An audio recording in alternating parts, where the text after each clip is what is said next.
Valy sy fahatelony izao mbola manjoiny le JT anao mbola asaina koa naraka zatra amin'ny farany satria vohitra amin'ny tapany faharoa maro dia maro zany mpandarana tolotra ho anao ny anomboantsika zany voalohany dia ny zany mpandarana Toekarena.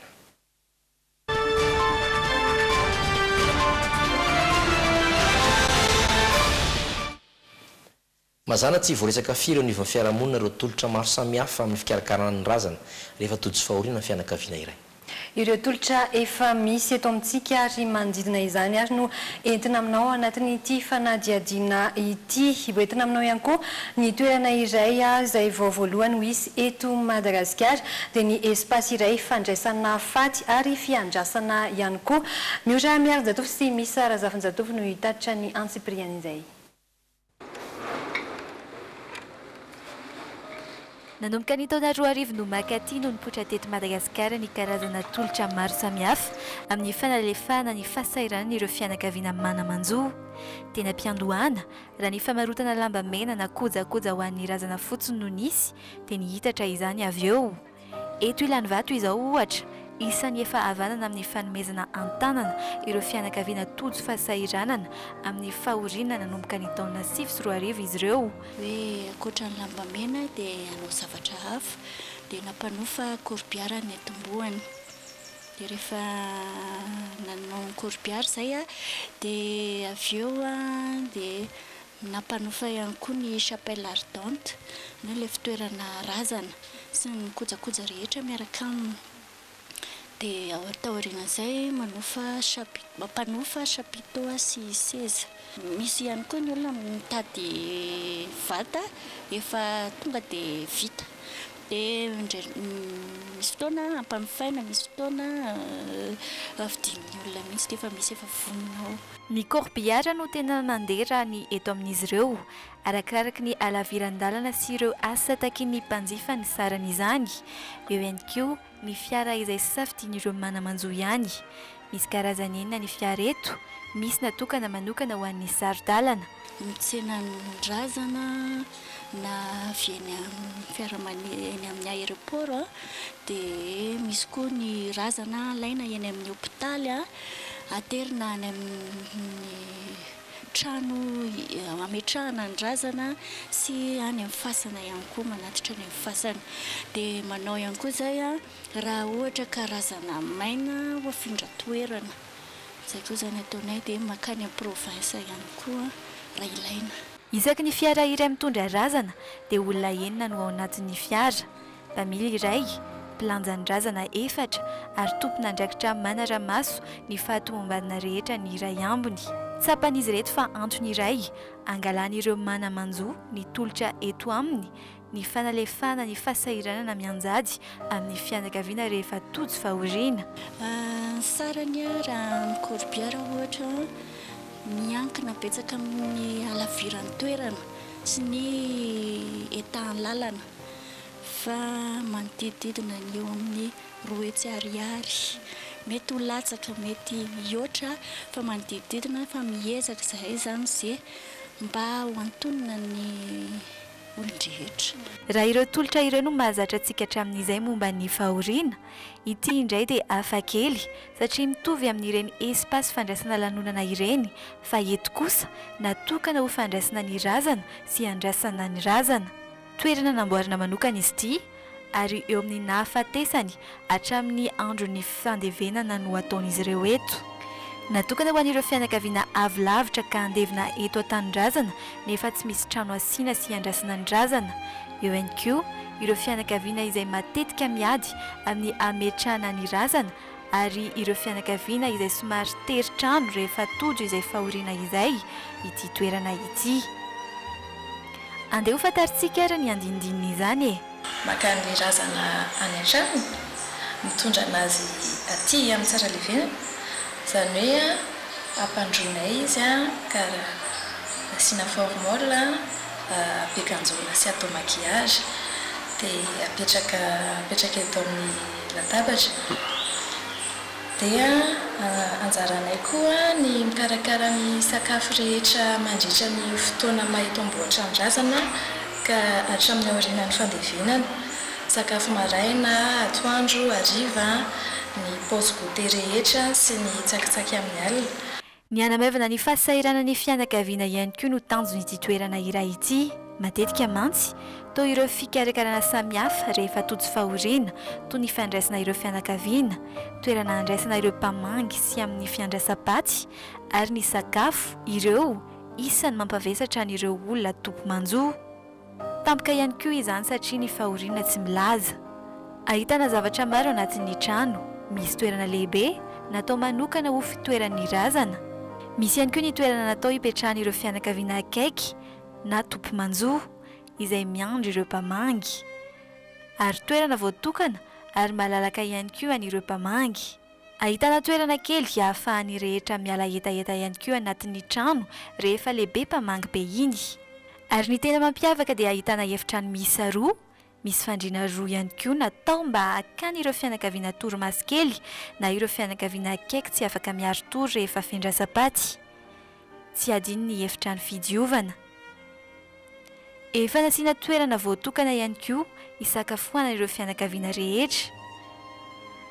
Noho ny fahitan'ireo mpanorina ny fahasairana mianjady amin'ny tompo-pahoriana no antony nananganan'izy ireo ity toerana iray ity. Nitranga teo aminay ilay fahoriana dia hitanay hoe mavesatra ilay izy. Tsara kokoa raha misy olona mandray andraikitra.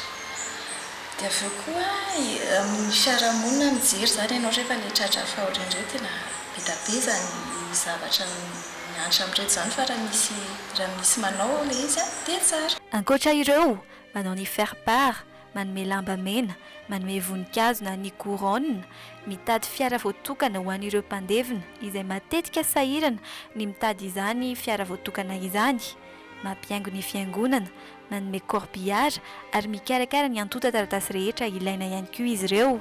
Ary farany, rehefa vita ny fandevenana dia mikarakara ny atao hoe fanalana ny fahangina ny fianakaviana ny eto. Ho an'ireo tolotra rehetra ireo dia araky ny safidin'ilay mana-manjony sarany. Tsy misy elanelana be amin'ny raha hoe tena ilay tompo-manjoa mihitsy no sahirana manao an'ilay izy sy hoe raisinay an-tanana ilay fahasahiranana dia izay no manao anazy hatramin'ny farany. Tanjon'izy ireo amin'ny toerana voalohany indrindra ny tsy hamotehana ny kolontsaina malagasy mandritra ny fahoriana. Izay no mahakasika ny fa ivadintsika avy hatrany hoy ianao.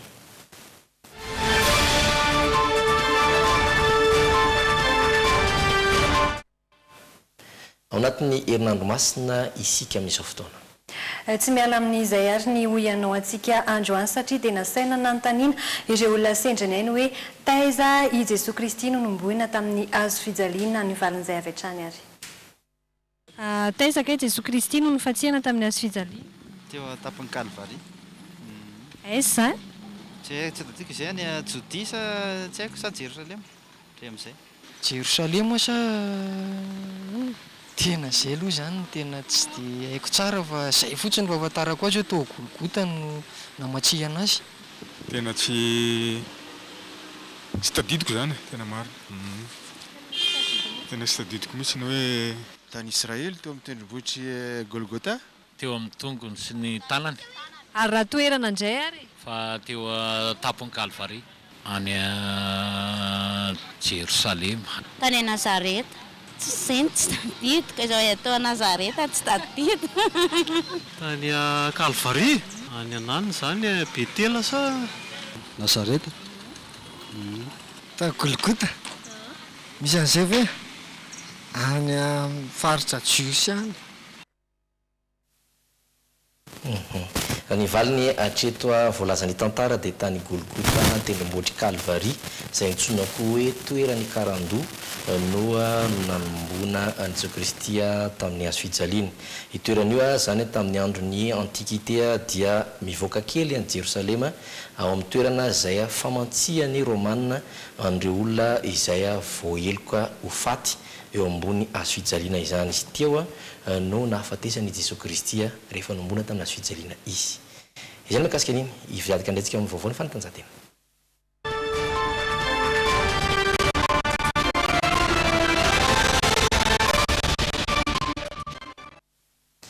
Andanjara amin'ny lalao ny tanora tia Afrika Djibouti ny fahatarany taranja maro no ifaninanan'ireo tanora malagasy amin'izany. Tanora izay efa ao anatin'ny fanomanantena tanteraka amin'izao fotoana izao, nanaraka ny fanazana-tena nataon'ireo atleta malagasy androany iandry lalàna Andriamasy sy Stéphane Rakotomalalaka ny tafatafa tamin'ny mpanazatra nasionaly.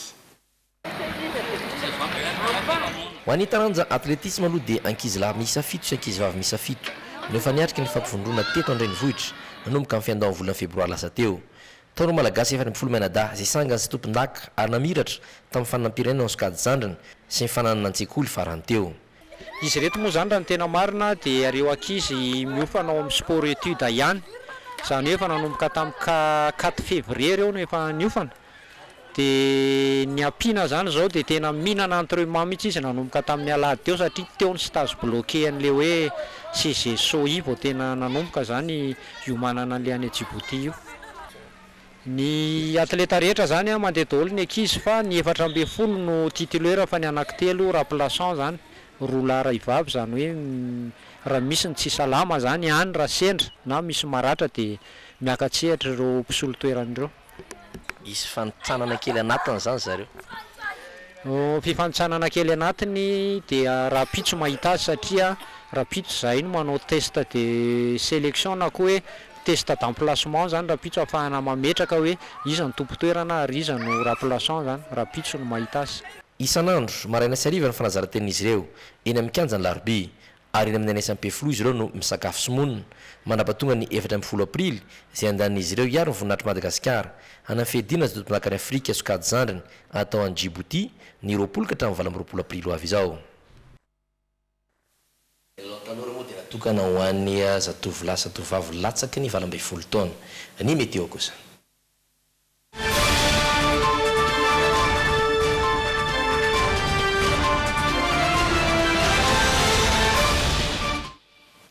Antananarivo, Antsirabe, Mahajanga, Fianaratsoa, Toliary, Antsiranana, zany isaky anerana Madagasikara dia fandimby ny rahona sy masoandro raha ny voavinavina aloha hatreto. Any Tomasina no isy orana tsy ndraindray irotsaka ho an'ny tolakandro. Ny maropana voavinavina aloha dia any Toliary sy Mahajanga ary Antsirana no voalaza fa afana indrindra satria manodidina 30 degré Celsius izany fa ny ambany indray kosa mazava ho azy dia ao amin'ny faritra afoatany ny avo dia Antananarivo sy Antsirabe. Isany koa nametrahana ny veloma ho amin'ny rampitsondra ny fitora sasany ny fotoanan'ny logité tompolasy tompoko vavy ny fandaram-potoana hatramin'ny 10 dia mitoy hatrany anasanao anaraka azy hatramin'ny farany. Veloma tompoko.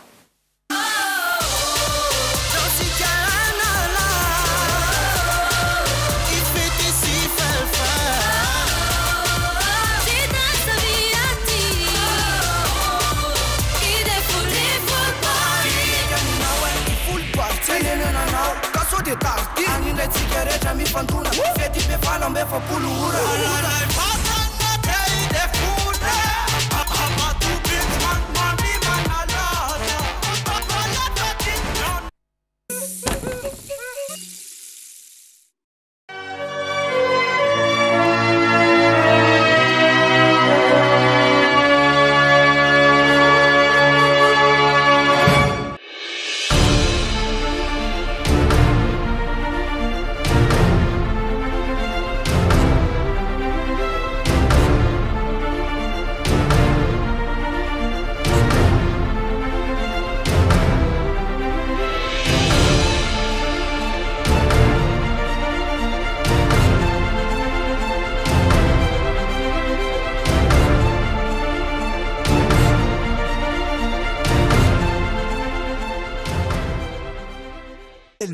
Safidiko numéro 1 malagasy nanotra ho anao teo. Immédiat, l'école des métiers de l'audiovisuel et de la technologie nouvelle à Madagascar. Formation professionnelle, une formation supérieure destinée aux bacheliers. Vous a présenté. Profitez de l'ouverture de notre magasin et gagnez une remise de 10% sur les menuiseries en aluminium. VTI, prêt à vous servir. Nanotra ho anao le JT.